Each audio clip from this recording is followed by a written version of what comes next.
交易者听起来很酷，没盈利又什么都不是。K 线之间，你屡败屡战，却屡战屡败，浑然不知是眼界输了。金钱永不眠，方向不止一边。电波刺穿圈层，声音勾画伦敦。这一刻，为你推开金融城的交易门。Hello， 大家好，欢迎来到伦敦交易者，我是 Richard， 伦敦交易者的主创人。那我们的视频呢都是全英文和我们的嘉宾进行沟通。那我们为了国内的交易者的看得更加的亲和和更加的方便，那我们会使用中英文的双字幕的形式让大家去看，那这样大家就观看的时候会毫无压力。那我们本期的嘉宾，我们请到的是 Shaun Downey， 那他是英国的一个著名的技术分析师。那他曾经是路透和 CQG 这些世界顶级的数据公司和新闻媒体的最主要的策略师。那他在这个技术分析这个领域当中有将近30多年的一个分析的经验，同时他也在 CNBC 和福克斯新闻网都是一个常驻的嘉宾。那他会在这期视频当中给到我们很多关于技术分析和策略上面的一些制定的一些我们说的要点。那很多个人交易者一直会问一个问题，也就是我们到底是用哪些指标，我们才能战胜这个市场，或者在这个市场当中获得稳定盈利的可能？那机构是使用哪些指标？那相信在这个视频当中，大家都能找到你想要的答案。好，废话不多说，我们现在有请我们的嘉宾 Shaun Downey。Hello. Hello. Hi, Richard. Actually, for me, it's the first time to do this interview with the traders. I will ask you a few questions. Okay. Yeah, that's it. So let's start this interview. The first one is a quick ask and answers. So let's begin. Technical trader. I would say I'm 95% technical and 5% fundamental. I really liked market profile when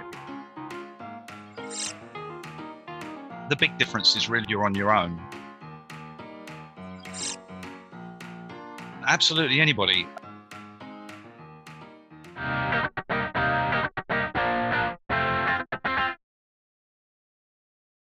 As I know, you are an experienced trader and you have at least 40 years trading experience, and you was the ex-CQG chief analyst and ex-Reuters analyst. So actually you look young, and when you start trading? You know, I left school at 16, so I don't have a degree. I didn't go to university or anything like that. And I taught myself. I never went on any courses, or there wasn't really courses around. And by the time there were, I was an expert who was presenting the courses. So I was lucky in that, you know, I left the market, and then I worked at Reuters in designing technical analysis and option software, and also the Globex ordering platform. But then when I went to CQG, I was there to promote market profiles. My job was to teach technical analysis and have the time to test and go through all these things. And of course, you go and see hundreds and thousands of traders. I know you wrote a book and introduced your trading technique and trading strategies, and also you got awarded the best analyst book in 2014. How is that book, and what that book talk about? My second book, Mapping Your Voyage of Discovery, really the idea of it is to say, okay, these are some shortcuts. You know, there's a lot of lies or mantras or cliches out there that aren't true, and so this is a way of just getting through that beginning process a lot quicker. People who create their own indicators and studies being as public. I mean, Bill Williams, Profittunity, somebody many years ago, his daughter now runs that, I think. 比尔·威廉姆斯是一位美国交易员，被认为是现代交易心理学的先驱。他是技术分析和混沌理论等书籍的作者，还开发了数个技术指标，如鳄鱼线指标、动量震荡指标、加速减速震荡指标、分形等。他将自己的方法命名为创立理论。You know, I've always been surprised that, to me, technical analysis doesn't change. I've been in thousands of dealing rooms and tens of thousands of traders, and I can say that generally technical analysis in someone's screen has hardly changed in 20 years, 25 years. Seems crazy. It hasn't changed. You know, because the market is so complex, all the many computers, many algos is coming. For example, like for the stock market, so in the US stock market, there are like over 90% of the algos has already dominated the market. But why the technical stuff is never changed during last 20 years? Why it's happened? I mean, because people are, well, I think there's one or two reasons. First is people are lazy, so they want a shortcut. They're lazy and they want a shortcut, so they'll just read, oh, this is how you use stochastics, this is Murphy's book on technical analysis, whatever.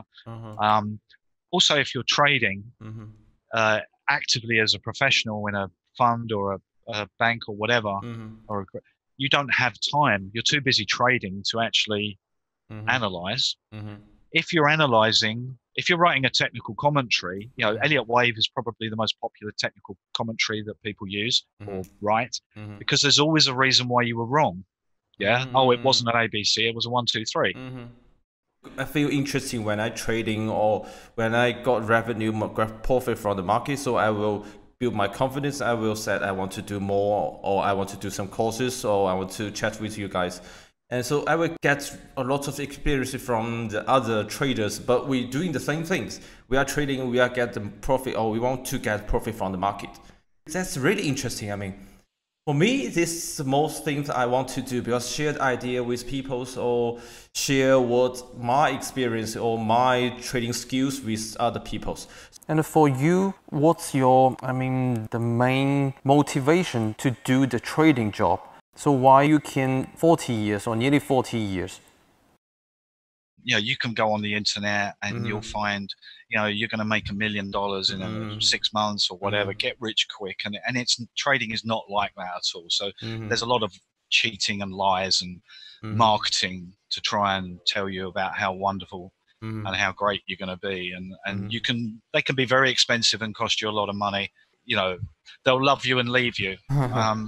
So people who, you know, I've taught or had my studies, as I said, you know, they might have been with me for 20, 30 years, you know, a very, very long time. So it's about, I suppose, giving something back and helping people or stopping them. And you got lots of experience and you work for many big trading firms or, the data providers. And how you think your trading career is? I'm lucky in that very few people have been given the job of doing all that. When Tom DeMark came out, you know, I had a whole year to go through his studies and what's good for this, what suits this. And very few people have that opportunity. So I'm very lucky and unique. There's not me in having that, getting paid to do that. You know, more recently I got paid for 2 years. You got paid and you can do that. That's pretty exactly. You're getting paid. There's a big difference. Yeah? Yeah, that's right. You know, not many people get that opportunity, and a lot of people who are employed to get that opportunity are super intelligent mathematicians. Yeah. So they might be far more intelligent or educated than I am.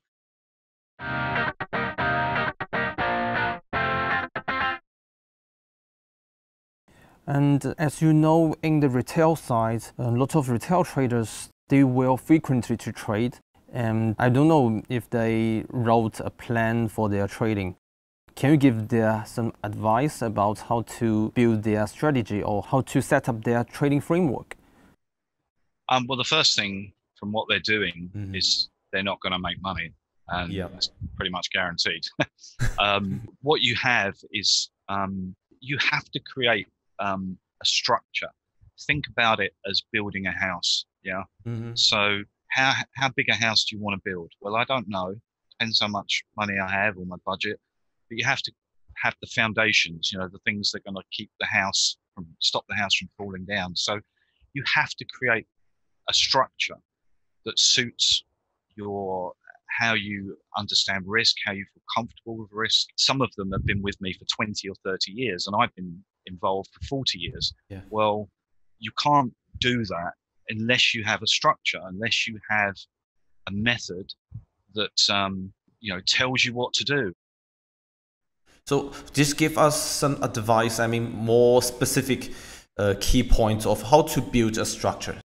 So I had the structure that I created and the studies and the way of looking at markets. So the main thing that I do is I look at multiple time frame analysis on one chart.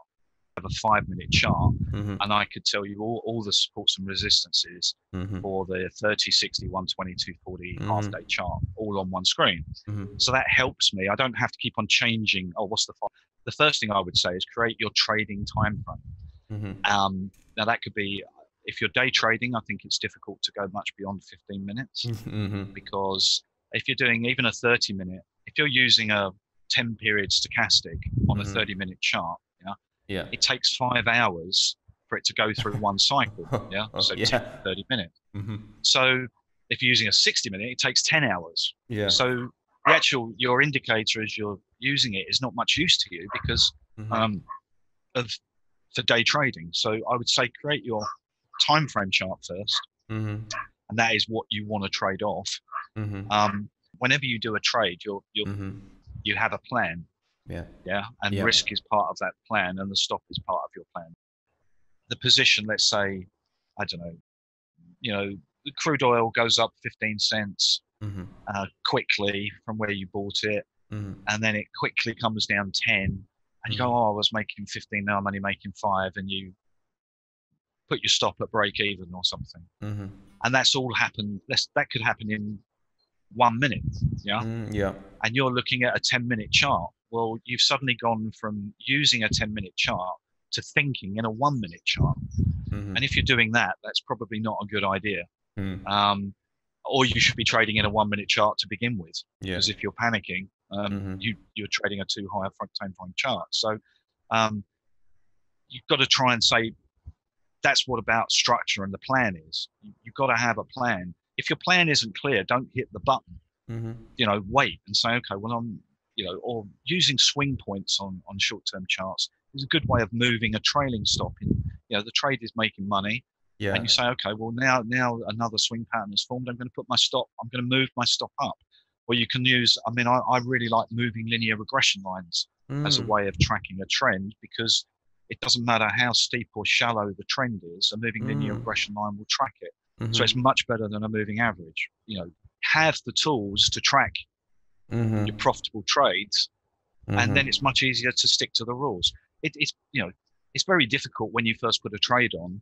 That first, 5 minutes to an hour, or 15, 30 minutes if you're day trading, can be very difficult because I was making, now it's not making as much. You're really trying to look at it too much. So have some tools for your trailing stop and be able to move your stop. And again, that gets rid of a lot of the psychological problems. Okay. You've also got to be aware of volatility change, right? I would say learn market profile, because that market profile doesn't have a time frame chart. It's price and time. So you can connect support and resistance with your 15-minute chart or your 10-minute. Okay. So that is the first thing, is to understand your concept of risk. It's no use somebody teaching you a system that's on. Everybody's different. If you're, you can change your volume. You could say, well, I never advise trading one contract because you have no flexibility in your exits. So you should always trade at least 2, ideally 3. That's really what you should trade, so you can have some flexibility in what you're doing. But that's the first thing, because once you've got that right, then you know what volume you can trade, you know what you're risking. And then from there, then you start building the indicators or the other things. But I was a trader working for the proper shop in London. So they told us you need to roll some trading plan based. So when the market goes wrong, so you will, you have some sentence describe when the market goes the wrong way. So how do you to trade? So is there any special on your trading plan? Well, it's pretty much technical. I don't. Okay. I don't really. At my age, I don't sit in front of a screen all day, so I'm not looking at the minutiae. But there's a few rules that I teach people, and it's like the first thing: if you're day trading and short quite short term. If you lose 3 times in a row on the day, go home, stop. that's yeah. 2 always that, because the first one is most important in my idea. If this is sit on the tables and he plays the wrong direction and he got stop loss, you just get everything. You just forgot the wrong one. You have to go back and start from the beginning. The market will still be there tomorrow. Yeah, and it'll still be there next week, and it'll still be there next year. So missing out on a day or a week or a month is not the end of the world. So actually, on the trading side, it's not difficult to get a profit, right? And because lots of people think that's the most important, and most people thinking that was tough job or that was a tough task. But actually, it's quite easy if you prepare well, so that will be easy. For the first trade to be a winner either. Are you following your plan? It's not about winning winners and losers. It's about following the plan and controlling risks. So you can win by losing. I lost money, but I lost money for the right reasons. The market, you're not going to win all the time. The market doesn't. Sometimes the market does something unexpected or crazy or whatever. As long as if you follow the plan, you can win by losing, because you say, you know what, I did what my plan said. So, and move on, go to the next one. And you can have periods where, I had periods where my indicators, don't necessarily work very well, and you go, God, when's the next good one coming along? And then you get in a period where you go, well, actually, it's consistently good on this market, and you get into a rhythm. I once had a long time ago now, when I was trading much more actively, I actually went through, and I had something like it was something like 85 winners in a row. All right, T-box. Really high. Yeah, a crazy number. And as soon as I went back and checked it, my next trade was a loss. Because I thought, God, I can't remember the last time I lost. And I it's a long time ago, and I was like, as soon as I did that, I lost. And so I went, hold on, reset. And then I think I went to something like, I did 120 trades and 115 winners or something like that. And then eventually it broke down, and then I had like, I don't know, 5, 6 losses in a row. And I went, you know what? My understanding of the short-term movements of bonds has finished. I no longer, because it was technical, but it was also ability or really being in tune with the market. And then suddenly that disappeared. And I went, okay, well, I'm not going to trade bonds for a month. I'll leave them alone. Let's go and look at something else. So don't think about, I've won 4 times in a row, 5 times in a row, the next one's going to be a loser. You can go on long winning streaks. If you start going on a long losing streak, you have to stop and think, well, am I executing the plan correctly? Has the market changed? Has something definitely changed here, and I've got to rethink what I'm doing? So it's slightly different if you start losing too many times in a row. Yeah, that is very important for the retail traders. Yeah, it's just someone just cannot control themselves, so they will never execute they have the trading plan, but they never use them or never treat the trading plan in the right way, or that's useless. When you build a trading plan or when you wrote a trading plan, you have to execute.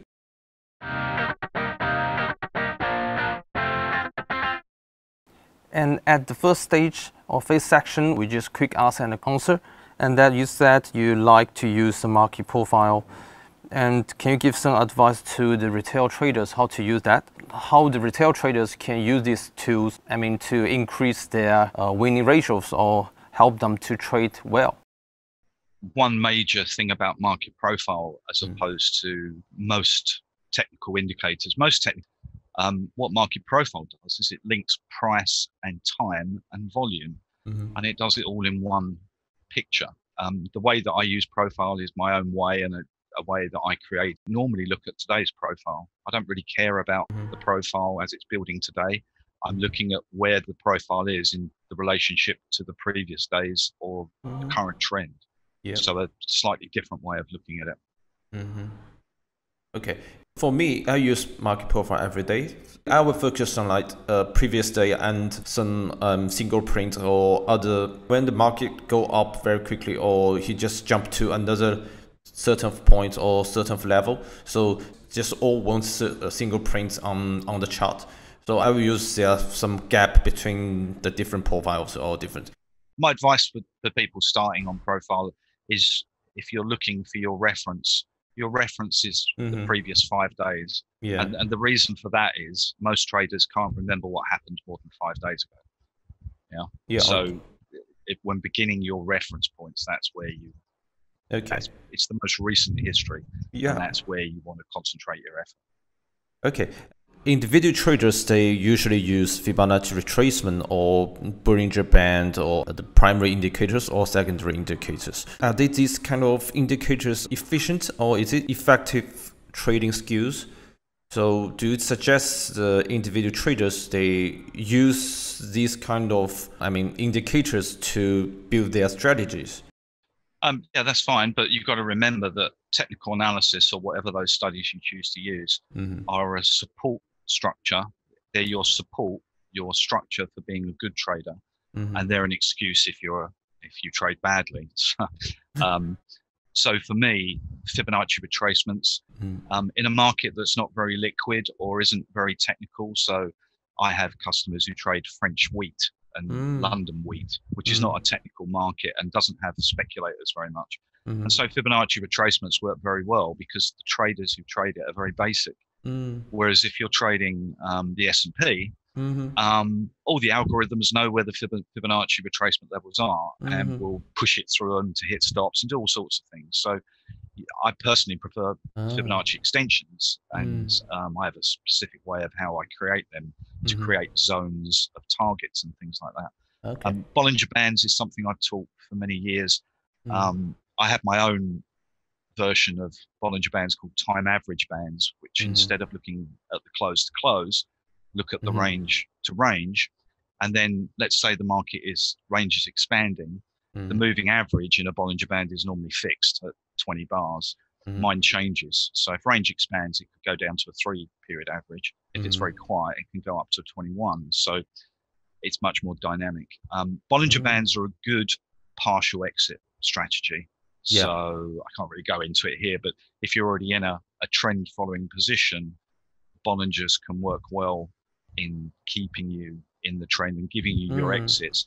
And that will work on any time frame. Doesn't matter. 1 minute all the way up to a monthly. The principle's the same.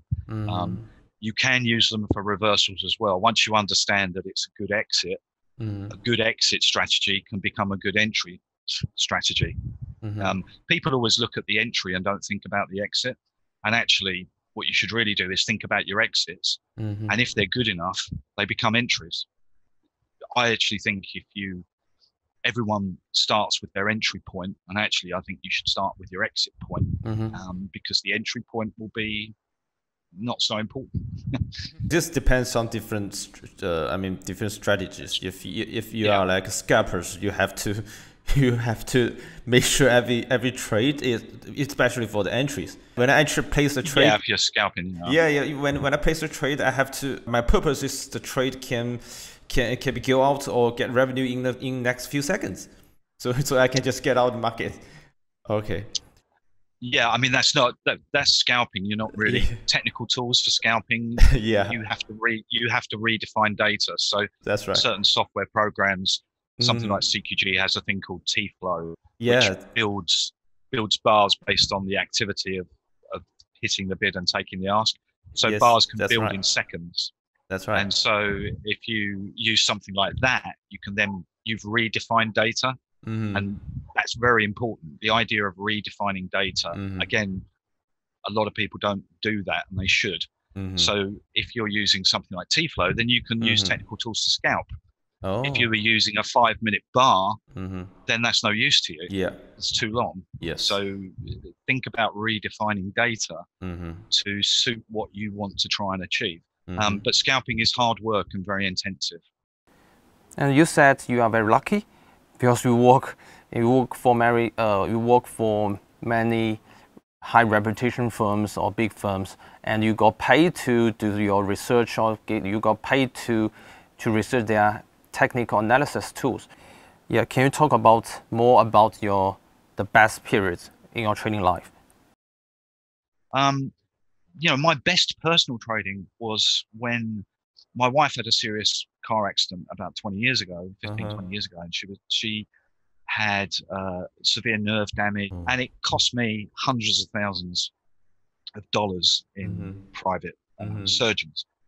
And I didn't have enough money. You never knew whether the current operation was going to be the last. And so I needed the money bad when I lived in Eastern Europe for a year running an arcade.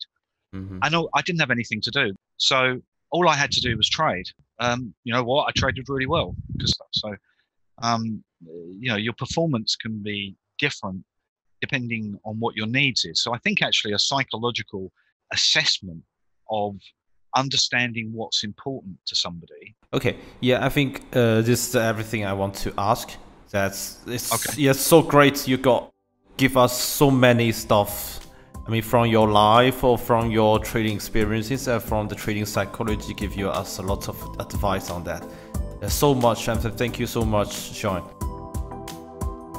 本期节目我们采访了 Shaun， 然后从视频当中大家应该知道 Shaun 是一个非常有经历的一个交易者，从他进入这个行业10多年开始就开始接触各种指标，而且他说他的工作当中最有利的一点就是，他都是收着工资或者是公司给他钱让他去研究这些指标，所以他也是最早一批接触到世界上最先进的一些技术指标分析的一些工具。那这是非常幸运的，对于他来说。那他给到我一个非常大的震撼，也就是他妻子不幸遭遇到车祸的这一段过程当中，也就是他会认为说你一个人一定只有到了我们说非常险峻的地步的时候，觉得我真的是要去赚钱，这个时候我可能就只能通过交易，交易是我唯一的一个生存的手段。所以这是一个我觉得非常好的一个励志的故事，也希望各位交易者找寻一下自己做交易的一个本质是什么，或者做交易的一个出发点是什么。或许你找到了这一个出发点，就可以找到真正的原始的这样的一个交易的动力。那其他的总结我们这边就不多说了啊，更多的技术分析的东西，希望大家可以通过视频当中自己去找到一个定位。那我们下一期的嘉宾这边先做一个预告，下一期的嘉宾他是前 Rafco 的交易员啊 ，Rafco 是一家非常大型的自营交易公司，那它是主要从事各个期货产品的交易，那它还有很多的一些自营交易公司的内幕和我们去做分享。还有更多的自营交易公司的一些交易技术和我们去分享，希望大家关注我们下一期的节目。